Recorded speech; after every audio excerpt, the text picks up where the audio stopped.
that meditating on these mysteries of the most holy rosary of the Blessed Virgin Mary, we may imitate what they contain and obtain what they promise. Through the same Christ our Lord. Amen. In the name of the Father, and of the Son, and of the Holy Spirit. Amen. The praying of the Rosary is made possible by the E.J. and Marjorie B. Orso Family Foundation and the Francis family, and by the Daily Mass and Rosary are also made possible by support in loving memory of the Crusto, Jupiter, Saulney, Prevost, and Wilson families, Gloria Saulney Curtis, Honora Flory Curry, Michael Anthony Graham II, Ernest J. Gaines, Maria Smith Williams, May Jupiter, Ramona Jupiter, Sister Greta Jupiter, and Lynn Pacho Garnett.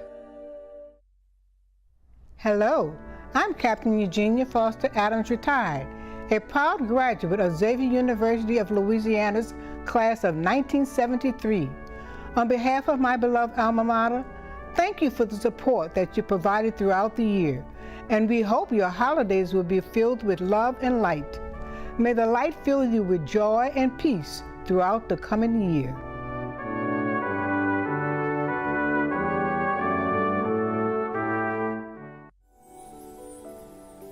Merry Christmas from all of us at WLAE, New Orleans Public Television. You're watching WLAE, New Orleans Public Television.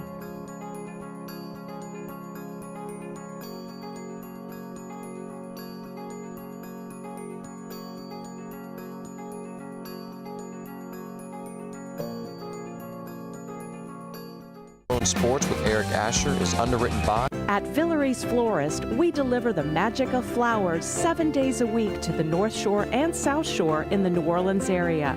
Whether it's for birthday parties, baby celebrations, Villeries provides colorful floral displays for all. With a store full of fresh-cut flowers, exotic tropical flowers, orchids, roses, and even fruit baskets, our goal is to make your vision a reality. Villeries Florist, proudly serving Louisiana since 1969. Dave Miette Insurance Agency. Auto, home, flood, business, 504-556-0809. Dave Miette, INSagency.com. For over 48 years, Southern Tires and Auto Repair has provided services across the New Orleans metro area.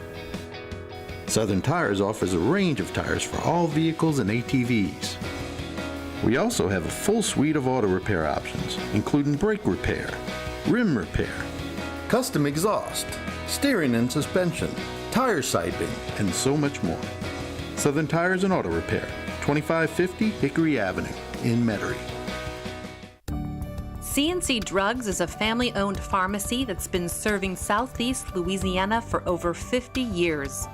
Whether you need help taking care of an elderly family member, a growing child, or even a pet, CNC provides patient-centered care for your entire family. CNC Drugs, large enough to serve you, small enough to know you. Locations in Mandeville and Araby.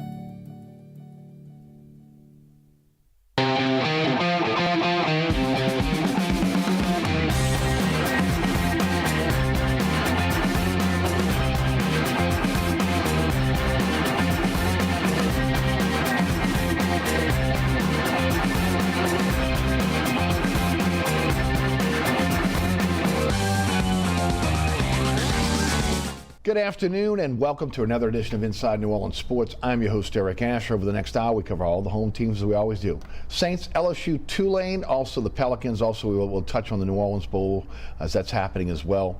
And, of course, one of the best we have. You ask for him constantly. We try to get him as much as we can.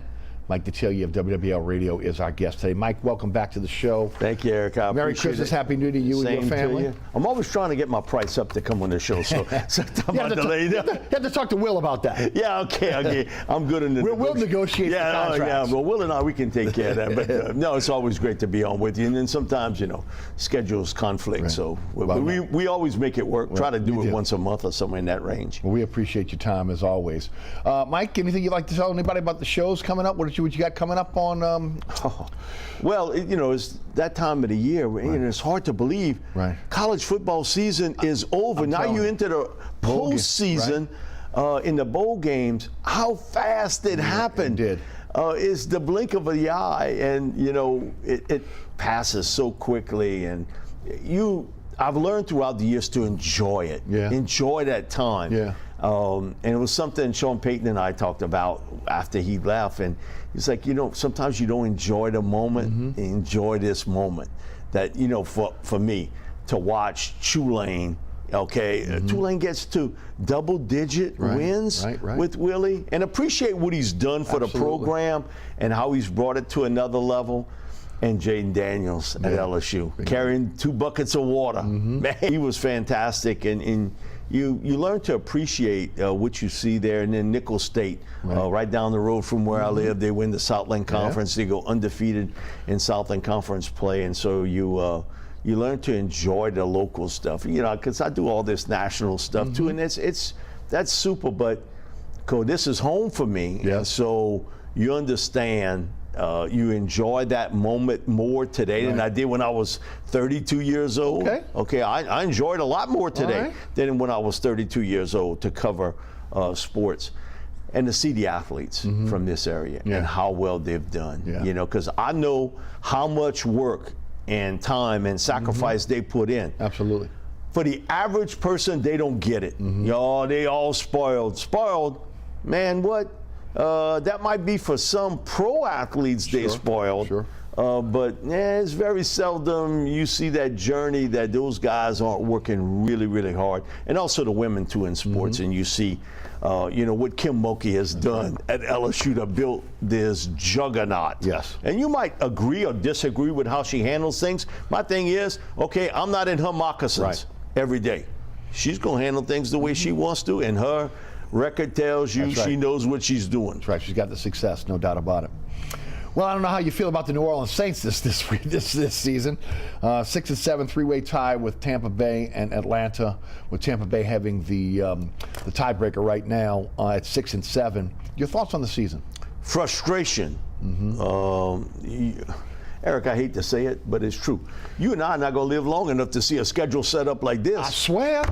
Never. And we talked about this back in when the schedule came out in May and June. What? Right. These are the lack of gunslinger quarterbacks. And then you get all these quarterbacks get knocked out, and you see in the second and the third string quarterbacks having opportunities to play. And you just see whatever has sort of peeled apart here, the offense has never clicked all season long. You had one moment, that was Indianapolis, where your offense really played well in that game against the Colts. But come on, you need more than one moment in that. And now a little bit more breakdowns on defense, not being able to stop the run, not being able to get sacks. I think your secondary has played pretty well. Me too. Without a really good pass rush, they have really played pretty well this season. But it's been teams' basically ability to run the football against them. We hadn't seen that in the past.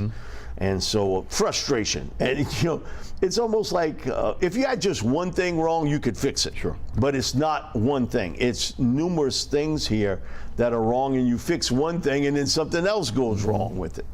Let's talk about Derek Carr and give me your thoughts on how he's performed thus far this season, with injury, despite injury. No, he hasn't played well. No. Okay, when you got that kind of money lay out to you, they want you to play more than. Okay, he's played below average. I agree with that. You can't say he's an average quarterback in this league. He's been an average quarterback. He's been an average quarterback. Right. And sometimes maybe a notch above. I agree with that. And sometimes it's a notch below. But this year, that has not happened. Why, Mike? Man, I don't know. There is a lot of hesitation for him in the pocket. Agreed. Getting rid of more than I've ever seen for him. Yeah, and Bobby and I talk about this all the time. But get rid of the football quick.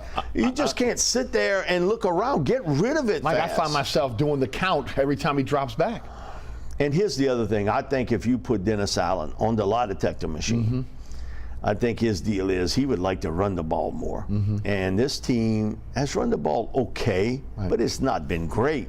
Now, again, you got what you got up front along the offensive line. The surprise there has been how well Andrus Peters actually played at the left tackle position. Because, you know, when they switched him, it's been a while since Andrus had played there, and you wondered, can he hold up? Right. And he wasn't that good at left tackle to begin with, which is why he got moved inside. But I think he's played pretty solid there. Solid. I do give him credit to make that switch. And if he wants to play longer in the NFL, based off of this season, he's punched his ticket to another huge payday. Oh, I think so. He's going to be a swing guy at the very least. But Eric, I think just frustration. And I think now for the first time in a long time, and this was pre-Sean Payton, the fans say, wait a minute, we don't not only see the short-term results here, what's going to happen down the road? That's right. With our draft picks, how are we going to rebuild this team? Okay. And do they have the right people in place to rebuild it? And you can't blame it on the fans. Say, oh, well, they're selling their tickets. Man, listen, if you bought them, you have every right to sell them. Right. Every right to sell them. And I think in a lot of cases that's also a message sent to the Saints. You know, we're not going to sit here and watch this, okay? We'd rather sell it to the opposing team. And it's new to them. Right. Because the people that are in charge now, they didn't see a lot of this mess before when it was here. Right. So it's a new world of what's seeing and happening here in New Orleans, and frustration from the fans about, okay, you paid all this money to this quarterback, and now this is the results we're getting. And also, too, from watching what we saw, let's say, in training camp, some of those players that we thought really played well and did well in training camp has not been able to translate it to a regular season game. Have not. Right. Because we watch it, man, Jawan Johnson, he was really good in training camp. Right. Really, really good. He's not been able to flip the switch at all with Got injured early and hasn't been the same guy. And then I think, too, is the lack of production. Now, Brian Breezy is one thing, because he has given you a decent pass rush from the middle. Now, in run support, again, we talked about it before. The way he's built, he's going to have to learn how to play a little bit lower. He can get under his pads and I can move him around. Foskey, got basically nothing. Kendra Miller, basically nothing out of it. Saul DeVary, hurt, basically nothing. A.T. Perry, at least you see a little bit of what you got there. And Jordan Howden, who I think's played pretty well this year for a rookie. I agree with you. But I think fans are, wait a minute now, where's Peyton Turner?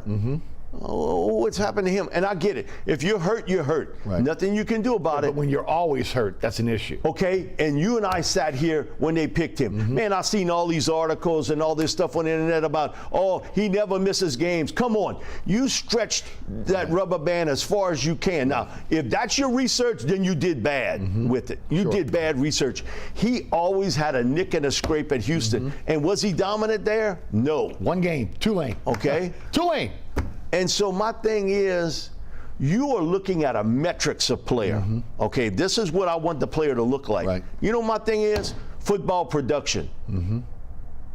Tell me your football production. Very few guys that aren't productive in college can play in the NFL. Right. Very few. Now, every once in a while, it's like a band that comes out with a song and they are one-hit wonder. Okay? One-hit wonder, boom. And they take over for a little while. I'm not sure we're not seeing it in New York now with Tommy DeVito. Right. And it's a great story for the NFL. Fantastic story. Right. But wasn't Josh Downs 4 weeks ago Tommy DeVito? Of course. In Minnesota? Wasn't he that guy? Absolutely. And now you're seeing it. That's a little bit different because, man, Minneapolis and in New York, and you in the Big Apple, and you grew up in Jersey, and you played at Don Bosco. Right. It's almost storybook. The NFL must say, "Good Lord, how lucky can we get?" Well, look at the two offensive players of the week this week, both quarterbacks out of New York. And Zach Wilson, well, you got what you got with him, and you can see it. Every once in a while he'll give you a decent game, but you know it's between the ears with him at this stage. So is it between the ears for Derek Carr too right now? I think it is. I think it is. It can happen to a veteran quarterback too. Happen to a veteran. Well, isn't that the reason why you? See, my issue with Derek Carr is You go get the 10-year vet. You pay him the $150 million so you don't have the growing pains within the offense. A guy that could come in within a few weeks, be able to digest that offense and be able to run that offense. And we have not seen that consistently out of him all season long. And now, you know, you got all this stuff that's going on in the locker room. You got the situation, obviously, what you had this weekend with McCoy. You've had Mike Thomas, you know, live tweeting. Kamara, you know, again, giving his comments on what he feels about the offense. You've had, obviously, he's had problems with Olave, Shaheed. You know, and you wonder, again, how much that's wearing on the locker room. Yeah, the stuff with him and McCoy, and I've seen that so many times. Agreed. That's the heat of the game. And for some people, they don't get it. Well, that don't happen in my workplace. Okay, you're not a professional athlete.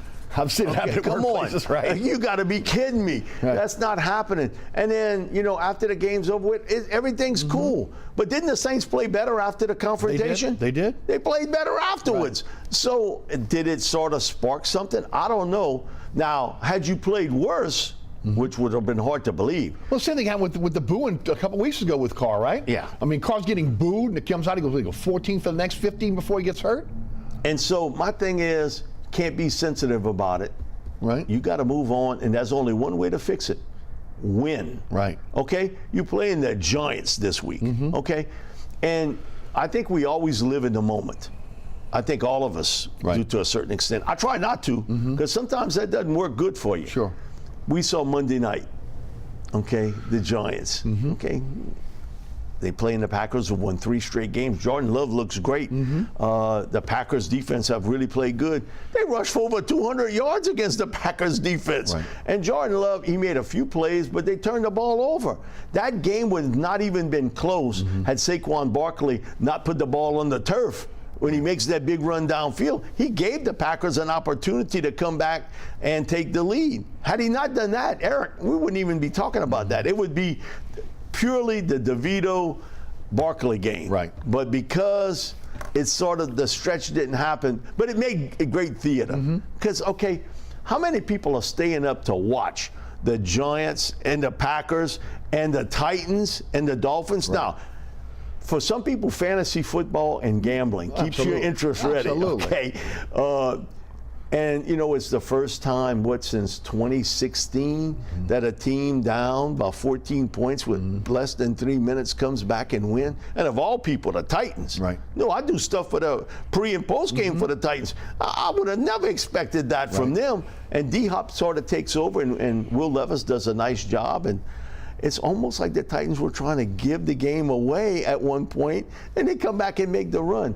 So it makes the NFL great theater. It just, because Hank Stram told me this years ago. He was like, Bayou, you know what gets coaches fired in this league?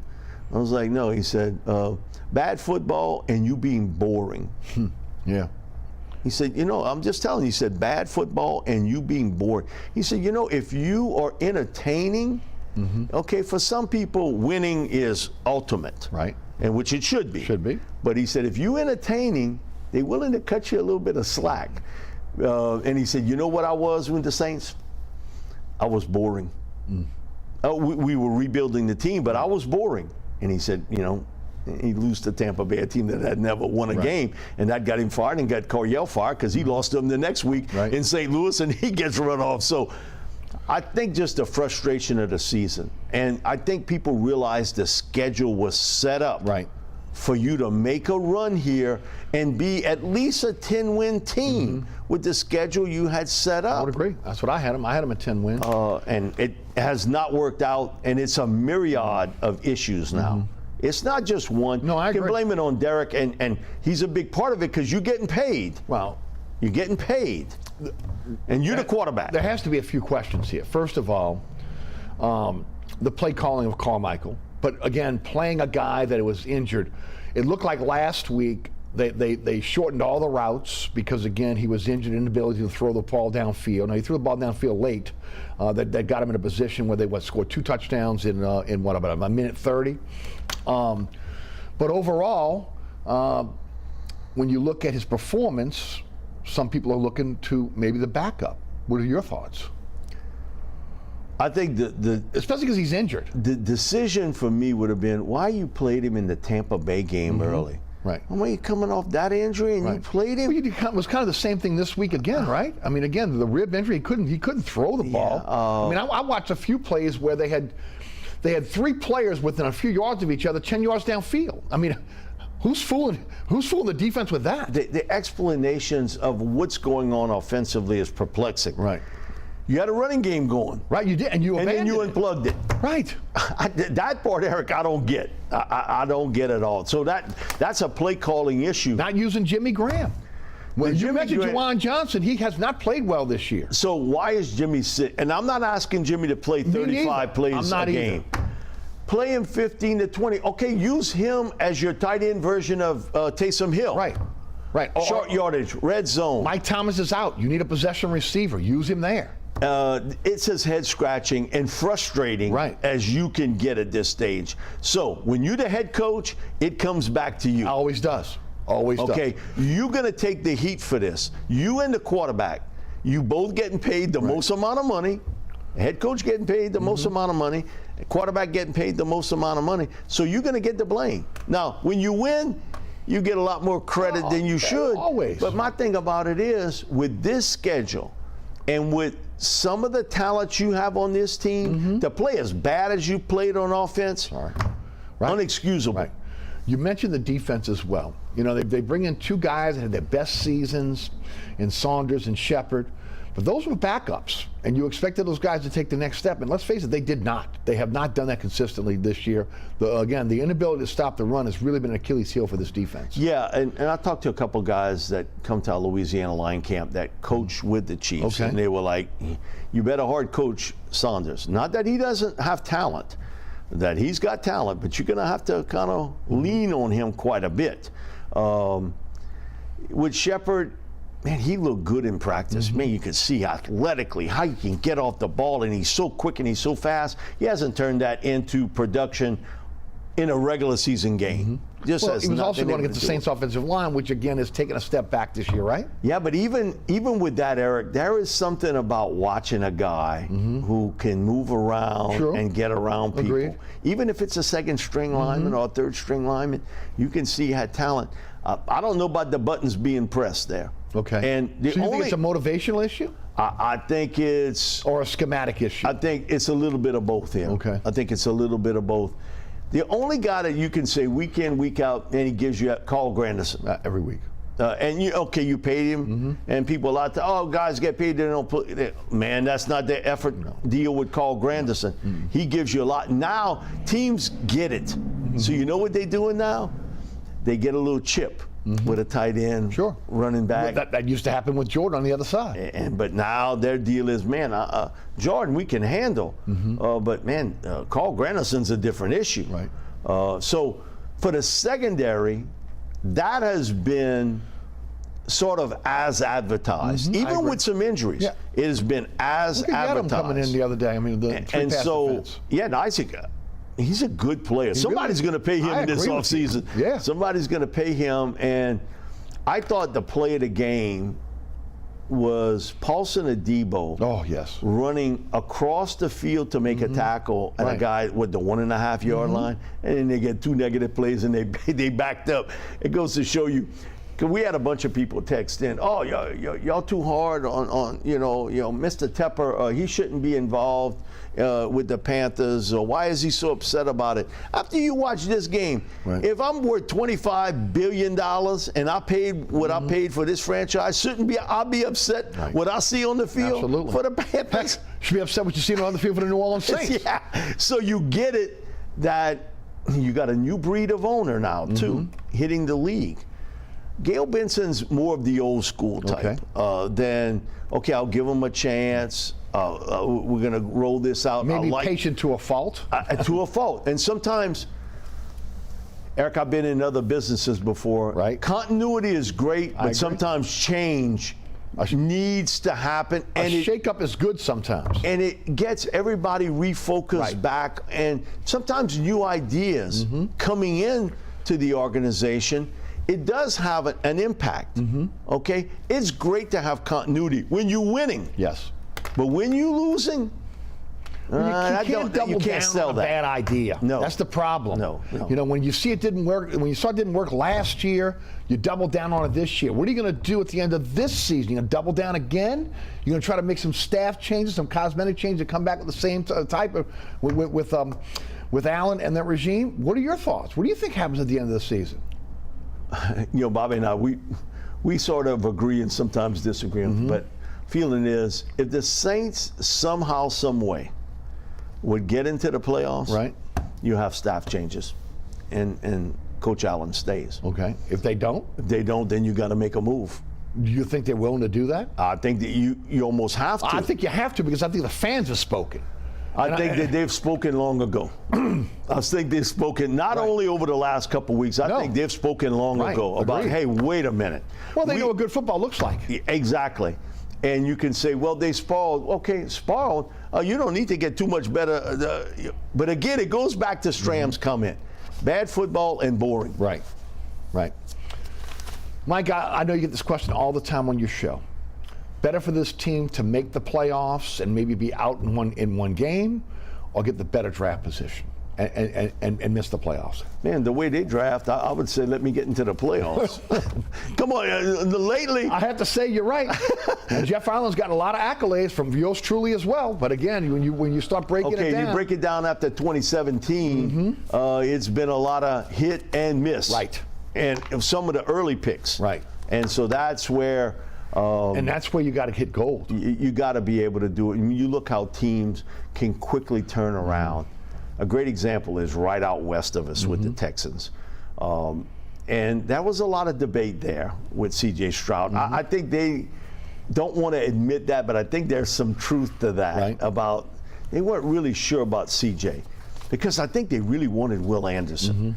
But then they were able to kind of come back and get him. Yes. They had multiple first-round picks because of the Deshaun Watson trade. So they were able to deal their pick, and you still have a first-round pick this year. But you were able to kind of maneuver it with C.J. Stroud, Will Anderson Jr., Tank Dell, who they picked in the middle rounds, who was a great little player at University of Houston. He's been a really good football. Now, he got hurt. Yes, he did. And Nico Collins has come through for him as a young receiver. Well, they drafted that high. If you know what you're doing, you should be able to add players that are going to help you immediately. Okay, here's the thing with the Texans. When's the last time you could say they made some clever maneuvers? I can't. No, I agree with you there. So, again. When's the last time they made a clever maneuver here in New Orleans? Okay, and you got that part exactly right. Right. But I mean, they're good at moving up, but are they getting the quality players? I mean, look at Penning right now. Yeah, and so that's an issue, too, that you got a first-round pick of a year ago. He's watching. He's not playing. He's watching. Peyton Turner's on the IR. Davenport was a bust. Davenport. Okay. Now you're looking at that offensive line, all that draft cap you put in an offensive line, and you're saying to yourself, okay, is this the quarterback that is, again, making these offensive line look so bad, or are they that bad? No, I think it's a combination of both. It's just not the quarterback here. Right. Offensive line, we talked about that before the season. Ruiz looks like a bust. And they doubled down and gave him an extension. A new contract. So it is what it is at this stage. Now you got to dig your way out of it. How? Now you're going to have to dig your way out of it. So you're cap strapped, and you've given away so many draft picks over the last few years. How do you do that? Because you almost have to go to the fans and say, hey, listen, this is sort of we made some errors here, right? And we're going to rebuild, right? Do you think not retool, right? Rebuild? Okay, I get that, and maybe they should have done that when Peyton walked away. But do you trust Mickey Loomis to rebuild this franchise? Well, do you think the fans trust Mickey Loomis? The fans definitely don't. No, they don't. Fans definitely don't. The fans would like to see a complete pressure wash in the organization right now. They feel like, again, the Peyton era is over, and there needs to be some new direction and new blood. That's what I'm hearing. No, that's constant. No matter where you go, what you do, and you can say, oh, well, that's just unsophisticated or uneducated fans. No, that's not correct. Not in this place. No, that's not correct. And you talk to people outside the city of New Orleans who cover the NFL or is in the NFL, they got the same comments, very similar comments to what the fans have. So it's just not the unsophisticated, uneducated fans. come on, you can't blame the fans. Cannot. I don't get that. The fans, there was a waiting list to be able to be on the season, to be a season ticket holder here right now. Still, okay? Even after these last couple of years. Eric, we say this all the time. The fans come in there, they want to be the 12th man. They want to cheer. They want to be involved in the ball game. We've heard it for so many years from opposing teams and quarterbacks, how loud it is in there, how it's so difficult to communicate. You don't hear that anymore. That's right. No, you don't. Don't hear it anymore. It's not a don't feel advantage. That leads me to Mrs. Benson. Again, this is like a big family there. They've been together so long. She's watched Dennis Allen's kids grow up. Again, Mickey Loomis has been there forever. She probably knows Mickey Loomis' grandkids. How do you make changes when when it's such a close, tight-knit family type situation? And guys that were loyal to Tom Benson. Very loyal, and is part of the breakdown when Mrs. Benson passes on. So that's the other tie. They're also loyal to her during the situation about, again, ultimately who was going to inherit the teams, right? Correct. I mean, so there's some real loyalty there. How does she make these changes? Listen, it's tough. I get it, it's tough, but there's a certain cut because business like no other business. Agreed. Bottom line business, W's and L's. It's all about production. That's right. And I think the fans could accept if you told them, hey, we're going to make some moves here.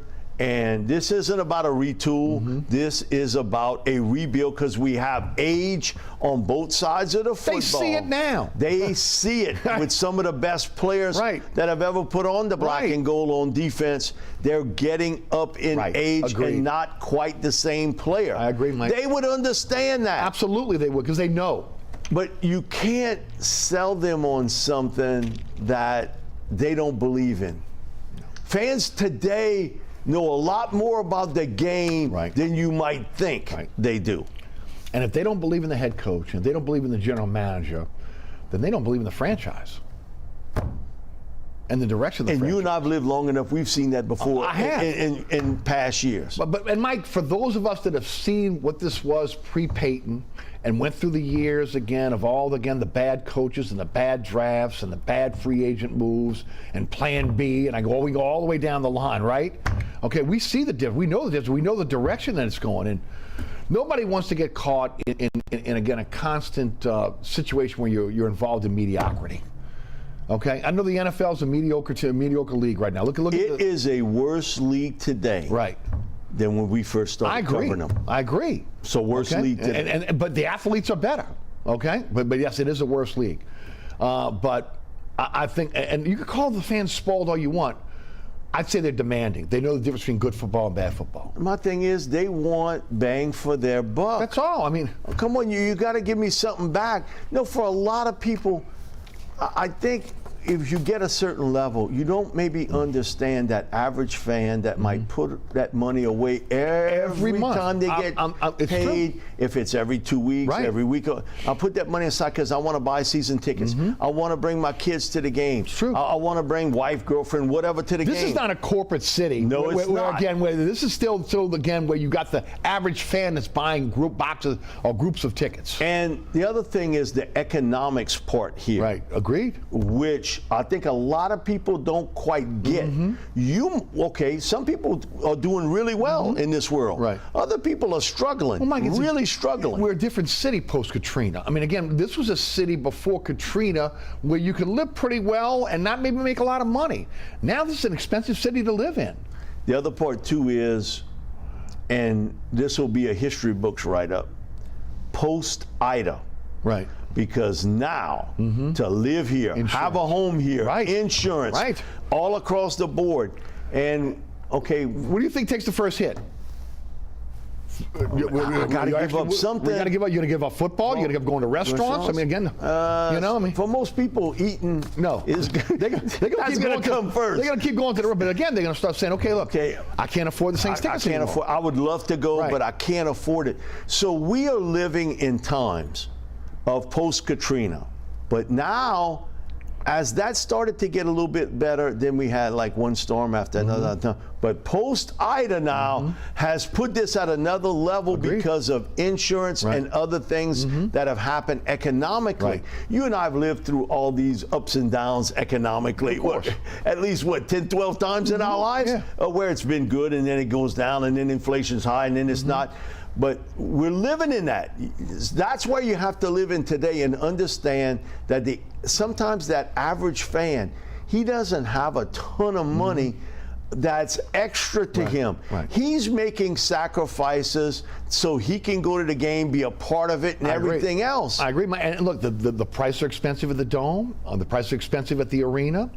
You look at, again, you're a city with 2 professional teams. And those teams have to be supported. Well, you have to give the fans a reason to support. And at some point, those diehards who are going to say, I'm just writing the check, they're going to think twice about, you know what? If they're not willing to put a good product on the field of the court, then maybe I'm not willing to be able to write that check anymore. The other part, too, is there is really actually a third professional, and that's LSU. True. Because now you have LSU football, LSU baseball, LSU's women's basketball. True. We had Kim on the show every week last year, and I told her, Kim, I didn't think I'd live long enough to see this. We're doing a show at Silver Slipper Casino. They got people, LSU's playing a basketball game on a Monday night. They got people hollering at them, hey, put that LSU basketball game on. Women's basketball. The lady was like, wait a minute, what channel is it on? And she was like, you know what? That really makes me feel good. That people are that interested. You look into PMAC when they play women's basketball in a big game, that place is sold. Well, Mike, you got a coach who, again, builds championship teams. And people like to win, and they like championships. That's the issue we're seeing right now in New Orleans with both the Pelicans and the Saints. What's the direction they're going? We know the direction LSU's basketball team's going, the women's basketball. They're going to be in the mix for a championship again. What about this team? What about this organization on Airline Drive? What do they have to do to get the fans back, again, feeling like, again, they can not just support the team, but have confidence that they know that they're doing the right thing? Bottom line is, people, fire this one, get rid of, cut this one. You can't do that. You're not working at Walmart. No. You're not working at Burger King or whatever. You're going to have Derek Carr on the roster in 2024, at least in 2024. Nothing, I think, jump starts an organization. Good young quarterback. Let's take a break here. We're running way behind. You're watching Inside New Orleans Sports. I'm your host, Eric Asher. Our guest today is Mike Detillier of WWL Radio. We'll be right back. We'll talk LSU, Tulane, and Pels. Don't move. Burkhart's Air Conditioning, Heating, and Refrigeration has been family-owned and operated since 1989. Burkhart has energy-efficient solutions and offers brands such as Mitsubishi ductless AC units and Amana, the only manufacturer with a lifetime unit replacement warranty. Burkhart's offers maintenance bundle packages that include servicing your AC, generator, and tankless water heater. For more information on the services Burkhart's provides, visit acpromise.com. Burkhart's Air Conditioning, Heating, and Refrigeration, providing comfort for life. Located at 3701 Iberville Street in Mid-City is Katie's Restaurant and Bar. Open 7 days a week, Katie's offers daily specials for lunch, dinner, and Sunday brunch. Serving New Orleans cuisine such as fried shrimp platters, grilled redfish, and a fully stocked bar.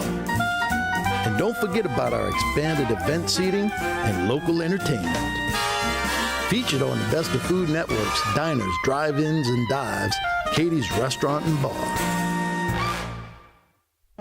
Acadian Custom Shutters is locally owned and operated, specializing in interior and exterior shutters and window coverings, as well as awnings and patio covers.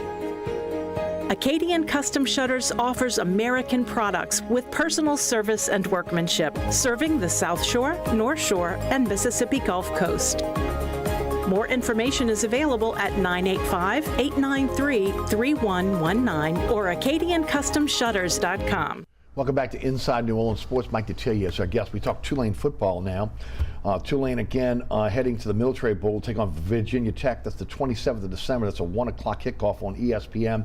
They finished the season 11-2, and of course losing to SMU in the conference championship. All right, new coach John Summerall comes over from Troy.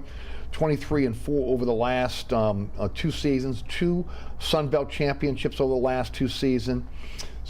A little bit of controversy right now out of Tulane since he's taken the job on Monday. And of course, there was a lot of thought that, again, that some of the staff would stay behind when Willie Fritz went to Houston and would coach the team in the bowl game. But we're finding out now, again, through, actually it was Corey Platt who put it on his X account. There's some tampering going on with again, the assistant coaches that are planning to go to Houston. Summerall put the kibosh on that yesterday. Matter of fact, he was on your show as well, saying that if any coach has taken another job with another university, he's not going to be allowed to coach in the Military Bowl. To me, it was a head-scratching move to even allow these coaches to stay on campus, knowing they were probably going to Houston with Willie Fritz. Because in today's world, with the ability to transfer immediately without having to be able to sit out, every player is a free agent. I agree with that. Everybody wants to blame Willie Fritz. That's not a Willie Fritz problem. That's your athletic director. Problem. That's a Tulane problem. Understanding. Now, I think it was a grand slam, clear the bases home run with John. I agree. I think he is a great candidate, a great hire. He was a clear-cut #1 guy. But you can't think like you did 5 years ago in college football. It's a different world. Totally different because it's interchangeable parts with players and coaches. Mm-hmm. And now you can move around. Coaches always could, but players now can move. Right. And not to think this through, that if you kept somebody that you knew was gonna join Willie's staff in Houston, that they weren't gonna talk to a player about come join us. And there were those position coaches in a lot of cases, or the coordinators, so there was a relationship with those kids. Did you not think that was going to happen? I mean, that's just mind-blowing to me.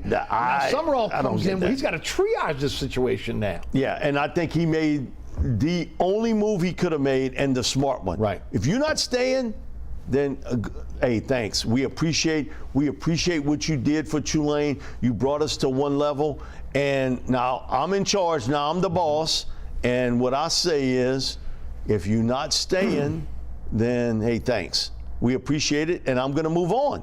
I'm going to get who I got to get to come in to coach this team for the bowl game. The issue is, again, his staff is going to be in a bowl game, right? Coaching. So, we'll see again how that plays out.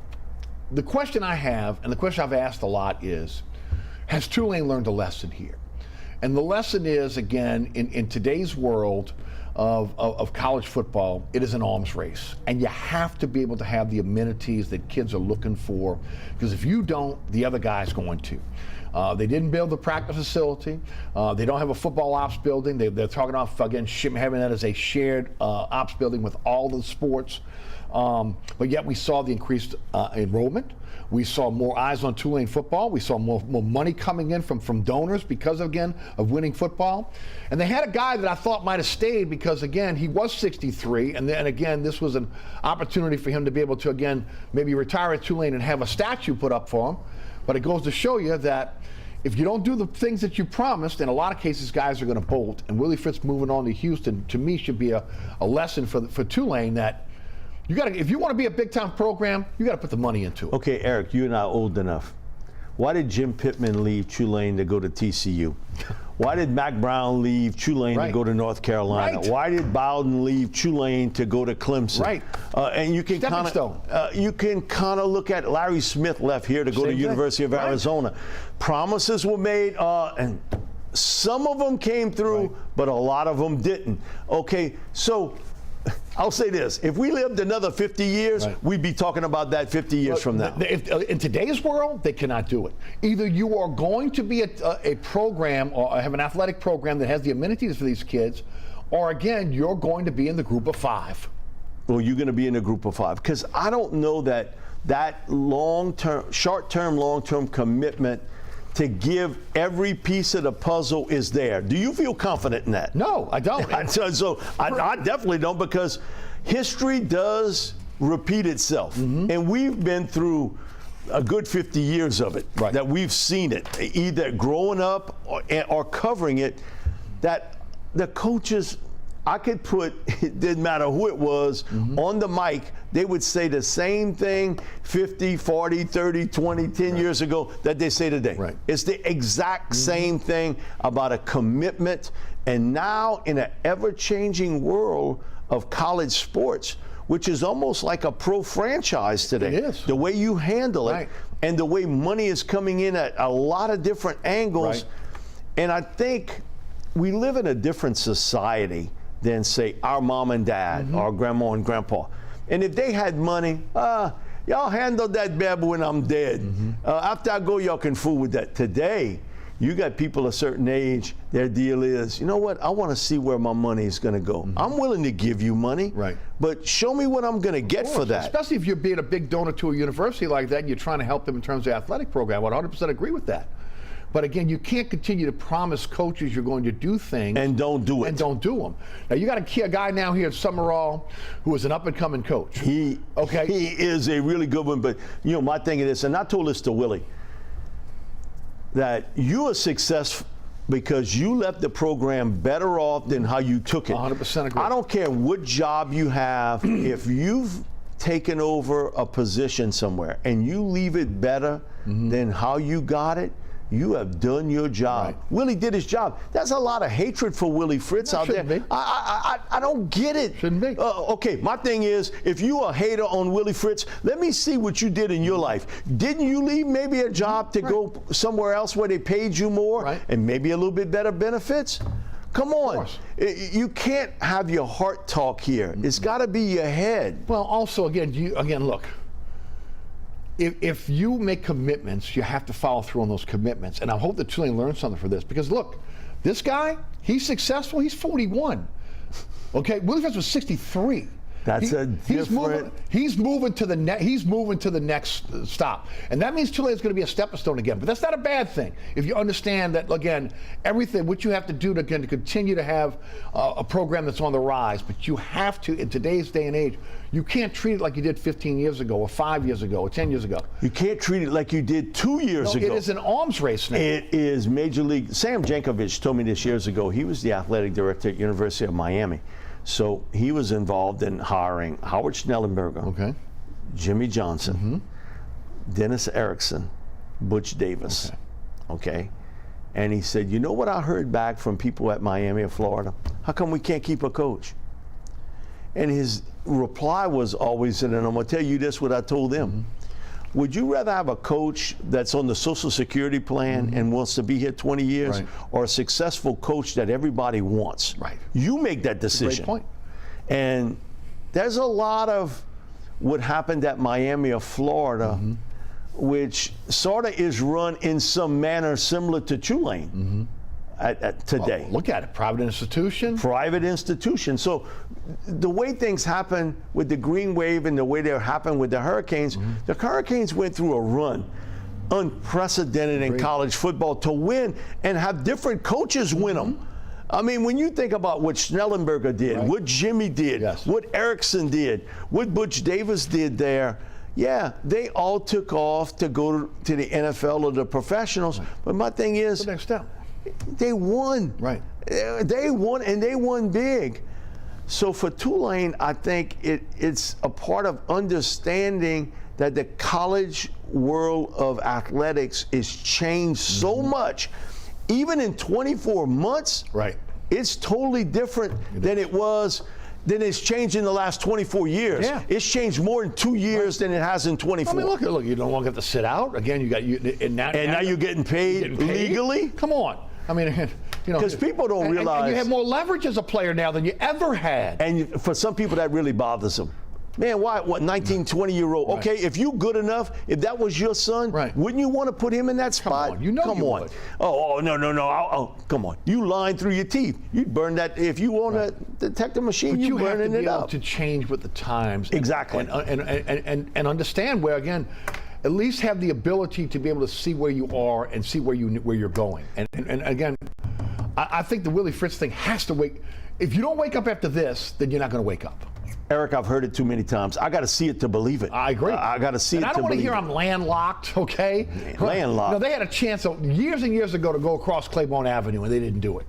So again, we'll see how it plays out. But for John, the key for him here for success is that, okay, now use the tool here, the transfer portal. Go out, get you a veteran quarterback. Right. He can recruit defense and also develop. I agree. You know, I did a number of events when Nick Saban was here at LSU, and he would always bring up R&D, recruit and develop players.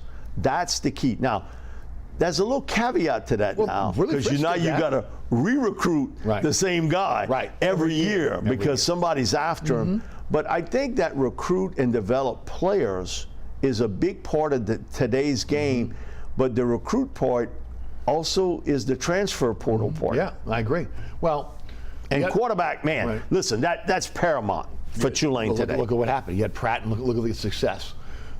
If you look at the situation right now, I think Willie Fritz gave him a blueprint on success. Okay, again, you have your bases on where you have recruited well. You got a second bite at the apple on these Louisiana kids when they want to come back home in the transfer portal, and you got to take advantage of that. Also, too, in a state that is so full of wideouts. Yes. Okay, this is a pitch and catch game. Right. The physical part, I think you're going to have to. You can get some players from the state, but you're going to have to spread your wings on that. You do. But wide receivers, just think about it. In a short period of time, you had Malik Neighbors, Brian Thomas Jr., Chris Hilton, Kyron Lacey, who grew up right up the road from where I live in Thibodeau. And then you had Keys. You had Keon Coleman, who leaves Opelousas, goes to Michigan State, now becomes an All-American at Florida State. Going to be a top pick. Okay, Trey Thomas was an option quarterback. He actually played in the same team with Malik Neighbors. He was the quarterback there. Yeah. He leaves there, goes to Louisiana Tech, where he was a good receiver, goes to Ole Miss. Right. And he's an upper-level guy, and he's made the announcement he wants to come back for another year. Think about that. And Kai, young man from Hornville, okay, and what he did all in our backyard at one time, Eric. That's the blink of an eye. Right. And you got all these receivers in the state of Louisiana, and that's not going to change. Pete Jenkins has a line about Michael. He said, if we had buses, bring guys in to come to our camp, that bus for the line would be real short. But if we had them here just for receivers, you'd have to direct traffic. Right. Because look at all these wideouts that are there. And even a young man like David Robinson Jr. at Nicholls State University, and what he did this year for the Colonels. And he went to Central Lafourche High School, my own high school, so I'm going to promote that part of it. But think about all those kids, all were local. Well, look at Jackson, look at Keys for Tulane. I mean, these are local kids. Exact same thing. So you have parts here, receiver-wise, that you can high school recruit, but if it doesn't work out for a guy, let's say at Michigan State or Kentucky or Tennessee or TCU, hey, come back here. Right, come to Tulane. And even with Willie, man, Chris Brazel, I didn't think he would stay. Right. Because he looked to be one of these guys that he was going to go somewhere else. He's going to Power 5. He's a star player. Right. But I think Willie did a great job of building I think the most important thing other than a quarterback, and that is offensive, defensive line. I agree with that. He won in the trenches. He won in the trenches. That was his MO, too, because, again, think about it. He's the guy that ran the football through most of his career. Okay, so you knew he was going to be tough up front. But he changed. No, he did. But you have to. And look at what he did to really make it change. Right. He had to get rid of guys that had been with him for a long time. But I think he realized, if I don't do that, you know who they're coming after next? Me. Head coach, no doubt. And so I think the good coaches, good administrators, good people, if it's NFL, college football, they realize, okay, there's a certain part of loyalty that you would say, man, I love to have. But also there's the part of this is a business today. And if we not working out and we not in the green, so to speak, and we in the red, I got to make a move. Right. And a smart move it was for him, because it turned into, again, two of the greatest seasons back-to-back that Tulane's had. LSU going to play Wisconsin in the was it Reliquest Bowl? Reliquest. That's New Year's Day. I want to ask you about possible changes on the staff. There are a lot of rumors out there right now that's already a done deal. Corey Raymond's coming back. What are you hearing? I've heard that too. Do we have Bruce Springsteen singing Glory Days? Okay, Right. Didn't you watch Florida's secondary the last 2 years? And I think a lot of Corey. Right. I think his recruiting prowess is one of the things, obviously, that okay, but my thing is, the development of the defensive backs at Florida, didn't they sort of look like what happened toward the trail in at LSU? Okay. Okay, that's great. Oh, you can say, well, recruiting matters. You know what matters today in recruiting? I got bucks. Right. Okay? Okay. I got bucks. Okay, people put a lot of emphasis, great recruiter, and that's fantastic. You know what catches a kid's attention? Being able to play right away, and secondly, what I'm going to get paid. Right. Okay? That's the two things. Listen, I'm around them all the time in all these camps. What gets their attention is I want a chance to play right away.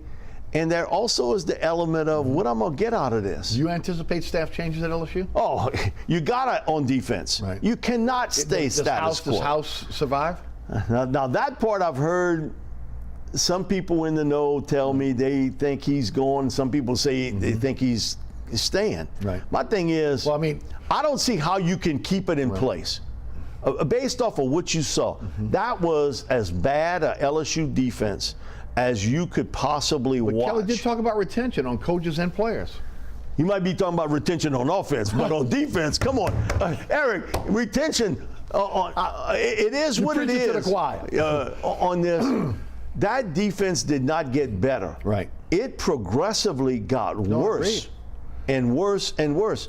And, you know, my old buddy Pete Jenkins, they bring him in. Yep. And Pete's like, Mike, I'm not a miracle worker. I can't lay my hands on this and it's all going to get better. I think it overshadowed what was just an unbelievable year offensively for LSU and what Mike Denbrock and Joe Sloan did. Offensive line was terrific. We got to see a once or maybe twice in a lifetime player, and Jane Daniels, because Chris Gordy and I, we were sitting next to one another, national championship game. Fletcher wasn't that far away, and I remember Fletcher asked me, you know, how's it feel, man? You know, a guy you grew up with, Coach O, winning the national championship, and I was like, man, you know, I'm thrilled for him and everything, but I don't think I'll live long enough to see the next Joe Burrow. I didn't have to live 5 years. I see it with Jane Daniels, and he's a different player than Joe, but what he was able to do for this program. And it's all about, I think, a great lesson for people. Shaking off adversity. Didn't work out in Arizona State. Now they got film of people tearing up his locker, throwing stuff out of his locker when he left. Oh, he's a quitter, everything else, he can't play. And look what he did. Go back to Manning camp this year, and I sat down with him, and he was like, yeah, I really need to get better on the medium to longer range throws. I didn't hit on that, and I wasn't confident in my throws last year, and I was aiming balls. Yeah. And it reminded me something of what Bobby tells me all the time about just throwing the ball out there and let the receiver run under it and make the catch. Because he said, if you try to aim it, it's going to be off. Right. How good he was on those throws from 20 yards and beyond. Yes. And throwing it out there and let Brian make the catch, and Malik and Kyra and all those guys. And it was a great year to watch him. And that Florida game, we were going to the Peter Frampton concert. And okay, I got it on my phone, and everybody's like, "What's happening?" You know, my wife's like, "You got to take that phone off." You know, okay, they only got a couple minutes left. You know, but it was unbelievable to see people's attention on what Jaden was doing because they hadn't seen a quarterback at LSU being able to throw the ball like him, but run it like he did. That next gear, man. Next game. And of course, Malik getting snubbed for the Bolitnikoff. Yeah, he should have won that. This isn't about draft position, isn't about name recognition. Right. But Malik had a better year than Marvin Harrison Jr. Bottom line, he did. But again, this is like a political election. Marvin was going to win the Midwest and the Northeast. Yep. Okay? It was almost like the Heisman. Having Penix and Bo Nix sort of go off with one another in the West, who determined this? Northeast and the Midwest. Right. Because you know what? They didn't have a dog in the fight. Nope. And of course, that split it out west. No doubt. Mike, thanks for being with us. Thank you, Eric. Always appreciate you joining us on the program. All right, remember there's so many ways to catch our program now. Again, you can check out all of our rebroadcasts. There's a QR code on your screen right now. They'll take you to the WLAE-TV YouTube page, also to my website, ericasher.com. Set your DVR for your favorite time slot and you'll never miss the program. You catch me on the radio for 4 to 6 weekdays, 106.1 FM. You can listen live on the iHeartRadio app, the TuneIn Radio app, ericasher.com. Our podcast is on the Anchor Spotify app, but we're on all podcasting platforms, so it's Inside New Orleans Show with Eric Asher. You'll find that. I want to thank our underwriters who make this show possible, each and every one of them. There would not be a show without the underwriters, so please continue to support our underwriters. Also want to thank our friends here at WLAE-TV who produce our program. Ron Yeager, Jim Dotson, Logan Graffia, also again Danielle Wick, who I missed last week, and Alex Chacon, and of course the best director on the planet, that would be William Hill. Thank you so much for watching. We'll have another week next week. We'll have you next week for another edition of Inside New Orleans Sports. Thanks to Mike Detillier, and as always, thanks for watching.